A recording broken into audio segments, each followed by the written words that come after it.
You've been doing everything right, or at least that's what you thought. You ditched the fried foods, cut back on sugar, loaded up your plate with greens, and followed every healthy eating tip you've heard. But despite it all, your heart still feels heavy, your energy fades by midday, and your blood pressure refuses to settle. It doesn't make sense, does it? You're trying so hard to take care of yourself, but what if the very foods you believe are protecting your heart are slowly, silently working against it? I've seen it more times than I can count. Seniors come into my clinic, proud of their diet, thinking they're nourishing their bodies, when in fact, they're unknowingly triggering dangerous imbalances that could send them into cardiac distress. And the worst part, these aren't junk foods or obvious threats. They're vegetables. Yes, vegetables.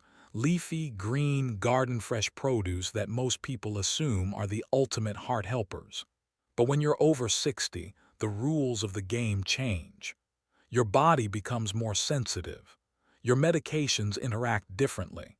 What once healed can now harm, and the food you thought was your shield might become a silent blade. Take spinach, for example. We've been told since childhood that spinach is a superfood, and for many it is. But for seniors on blood thinners, especially those prescribed after a stroke or heart attack, spinach can be a hidden danger. It's packed with vitamin K, which is essential for blood clotting. But when combined with anticoagulants like warfarin, it can throw your system out of balance, thickening your blood just when it needs to stay thin. The most frightening part, you might feel completely fine. No warning signs, no chest pain, no dizziness, until one day a clot forms and it's too late. I've treated patients who ended up with strokes or hospitalizations because they added a green smoothie or daily spinach salad to their routine without realizing the risk. Spinach itself isn't the enemy. It's the inconsistency, the lack of awareness, the assumption that healthy means safe for everyone. If you're over 60 and on heart medication, you don't just need healthy food, you need smart food. You need to understand how each bite can either support your recovery or slowly sabotage it. This is why we must talk about the vegetables that can do damage, not to scare you, but to empower you. Because the truth is, your heart still has time, but it also has limits. And if something as harmless as spinach can quietly interfere with your medication, imagine what else might be hiding in your fridge right now. Now imagine this. It's lunchtime and you reach for something crunchy and familiar to pair with your sandwich, pickled cucumbers. They feel harmless, even healthy. After all, they're vegetables, right? Crisp, tangy, refreshing. And they add a bit of flavor to an otherwise plain meal. But what if I told you that those innocent green slices are quietly loading your bloodstream with enough sodium to push your heart past its limits? I've had patients who completely overhauled their diets, cutting alcohol, exercising regularly, skipping dessert, yet still couldn't figure out why their blood pressure refused to improve. The truth revealed itself in something they never questioned: pickles. A few pieces here and there didn't feel like much, but each serving of pickled cucumbers can pack over 1,000 milligrams of sodium, nearly two-thirds of the recommended daily limit for older adults. Sodium may seem like just a flavor enhancer, but inside your body, it's a chemical force that holds on to water, increases blood volume, and raises the pressure inside your arteries like an overinflated hose. For younger bodies, the kidneys can filter it out efficiently. But after 60, your kidneys slow down, your arteries stiffen, and your heart has to work twice as hard to pump that overloaded system. Over time, this silent pressure cooker leads to hypertension, arterial damage, and even heart failure. I remember one woman in her late 60s who came into my clinic confused and frustrated. Her diet was clean, her habits disciplined, and yet her heart medication wasn't working the way it used to. We sat down and walked through every bite of her day. It wasn't until she mentioned the handful of pickles she had with lunch that the problem clicked into place. What seemed like a small indulgence was quietly unraveling all her progress. That's the trap. Salt damage doesn't come with sirens or flashing lights. It's not like sugar that gives you a crash or caffeine that makes you jittery. It's slow, invisible, but by the time symptoms show, headaches, swelling, chest pressure, the damage has already taken root. And it's not just pickles. Canned vegetables, frozen meals, even healthy soups from the store can be loaded with hidden sodium. If you're eating something that tastes salty, it probably is. That doesn't mean you have to live on bland, boring meals. Herbs like rosemary, basil, or thyme can brighten a dish without stressing your heart. A squeeze of lemon or a pinch of turmeric can add flavor and even fight inflammation. What matters most is awareness. Because your heart isn't failing you, it's reacting to what you put in your body. And if something as small as a pickle can strain your heart every single day, isn't it time to rethink the tiny choices you make without question? This isn't about fear, it's about freedom. The freedom to eat in a way that loves your body back. There's something powerful about spice. For many people, especially in their later years, it's more than a flavor. It's a connection to culture, memory, and emotion. A spoonful of spicy stew can bring you back to your mother's kitchen. A bite of something bold and peppery might feel like a spark of life when everything else seems dull. But for your heart, especially after 60, that fiery kick might come with a cost. Red chili peppers, especially the strong, concentrated varieties, don't just wake up your taste buds. They trigger a chain reaction inside your body. They stimulate the nervous system, release adrenaline, increase your heart rate, and tighten blood vessels. That might sound invigorating to a younger person, but for an aging heart, already coping with stiffer arteries and more fragile rhythms, that extra stimulation can be a dangerous gamble. I'll never forget one gentleman who came into my clinic after a family barbecue. He was in his early 70s, relatively healthy, and had enjoyed a homemade chili that his daughter made with extra heat, just the way he liked it.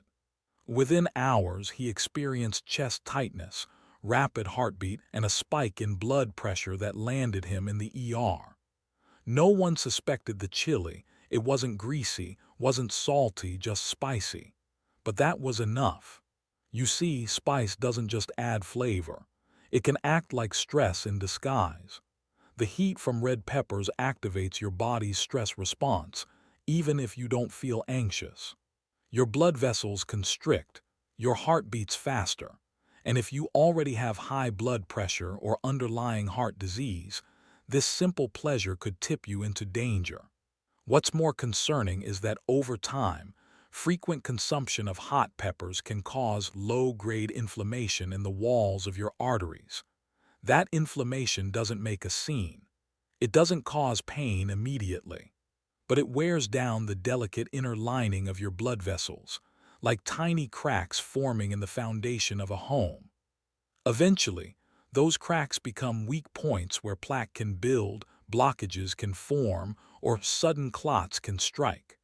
And all from something as seemingly innocent as a little spice. But here's the good news. You don't have to give up flavor. You just have to rethink it. Instead of fire, try warmth. Ginger, cinnamon, garlic, we'll talk more about that next, or herbs like oregano and thyme. Citrus zest can brighten a dish. A touch of olive oil infused with rosemary can awaken your taste buds without setting your arteries on fire. Food is meant to bring joy, but that joy should not come with the risk of a heart rhythm gone rogue. Listen to your body. If a spicy meal leaves you breathless, dizzy, or drained, it's not nostalgia, it's a warning. And your heart, faithful and tireless as it's been, deserves meals that celebrate life without making it fight for survival. We've been told for generations that nature holds the cure to all things. And in many ways, that's true. But nature, like medicine, is about balance, and even the purest remedies can become poison when misused. Take garlic, for instance. It's been praised for centuries as a heart-healthy powerhouse, lowering cholesterol, thinning blood, reducing inflammation. Seniors everywhere trust it deeply. Some even take raw cloves daily, swallowing them whole like supplements, believing they're giving their body exactly what it needs. And yet, I've seen firsthand how that trust can backfire. One of my patients, a disciplined man in his late 60s, came to me with unexplained dizziness and frequent nosebleeds. He wasn't on any dangerous drugs. He exercised. He watched his diet. But as we talked through his routine, he casually mentioned chewing 2 raw garlic cloves every morning. For the heart, he said. What he didn't know was that garlic is a natural anticoagulant. Combined with his low-dose aspirin, it was thinning his blood beyond safe limits, putting him at risk for internal bleeding. His natural habit was quietly making his body vulnerable, and garlic isn't the only one. Another innocent culprit is raw sprouts. Alfalfa, mung bean, broccoli sprouts. They all look fresh, vibrant, and alive. They're packed with enzymes, antioxidants, and promise. Many seniors toss them on salads or blend them into smoothies, believing they're adding life to their years. But raw sprouts are grown in moist, warm environments, perfect not just for growth, but for bacteria like E. coli, salmonella, and listeria. In younger people, a bit of food poisoning might just mean an uncomfortable afternoon. But for seniors, especially those with weakened immune systems or existing heart conditions, a contaminated sprout can lead to sepsis, dehydration, or even endocarditis, a life-threatening infection of the heart lining. I once treated a woman in her early 70s who arrived with fever, weakness, and irregular heart rhythm. Weeks of tests traced the cause back to a homemade raw sprout sandwich she'd proudly been eating daily to stay young. That small, vibrant crunch had ignited an infection her body couldn't fight off. Her recovery was long and difficult. The tragedy? It was avoidable, but the message here isn't to fear garlic or sprouts. It's to understand your body's new rules. Aging changes how you metabolize, how you heal, how you interact with food and medicine.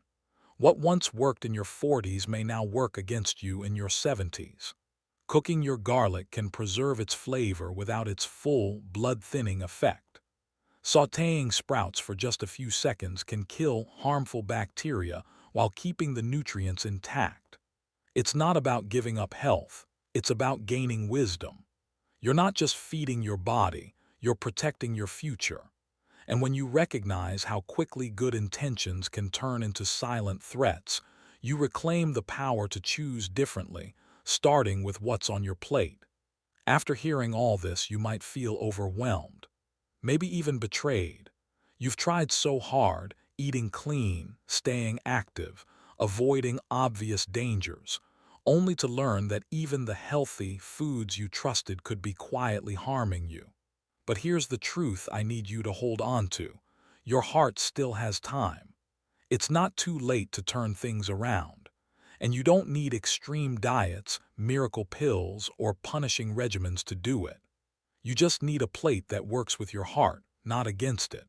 So let's talk about what that looks like. Imagine a warm, gently steamed bowl of broccoli, rich in fiber and antioxidants that reduce inflammation without interacting with medications. Or a side of roasted carrots, their natural sugars caramelized into sweetness that nourishes without spiking your blood pressure. Think of cooked tomatoes, softened into a stew, releasing lycopene that protects your arteries and supports healthy cholesterol levels. Or sweet potatoes, rich in potassium, helping your body balance sodium and lower blood pressure naturally. Even sautéed kale or a bowl of lentil soup can be powerful allies in your fight for a healthier heart. These foods don't scream for attention. They don't promise miracles, but they show up for you day after day, quietly undoing years of strain with every bite. And flavor, it doesn't have to disappear. Instead of burning spice or excess salt, let your meals sing with garlic used wisely, turmeric, ginger, fresh basil, or a squeeze of lemon. These simple ingredients bring food to life without demanding a toll from your heart. I've watched patients in their 60s, 70s, even 80s who once struggled to walk across a room rediscover energy and strength, not from a prescription but from rethinking their food choices. They didn't change everything overnight. They didn't follow trends or starve themselves. They simply learned to listen, to slow down, to eat with awareness, to give their heart what it's been quietly asking for all along: consistency, care, and food that heals instead of harms. And now, it's your turn. Because even the best vegetables in the world won't help a heart that's being sabotaged daily by hidden salt, blood-thinning overload, or bacterial threats. You have the knowledge now. You know what to avoid. You know what to embrace. And most importantly, you know that change doesn't have to be loud to be powerful. Your heart has beaten more than 2 billion times since the day you were born. It has never asked for much, but now it's asking for your attention, not in fear but in hope. Every small choice from this moment forward is a way of saying thank you. Thank you for every moment it kept you alive without complaint. Thank you for every breath, every laugh, every tear it carried you through. Now it's your turn to carry it, with love, with wisdom, and with the kind of food that helps it keep going strong. Because your next heartbeat is not just a rhythm, it's a second chance.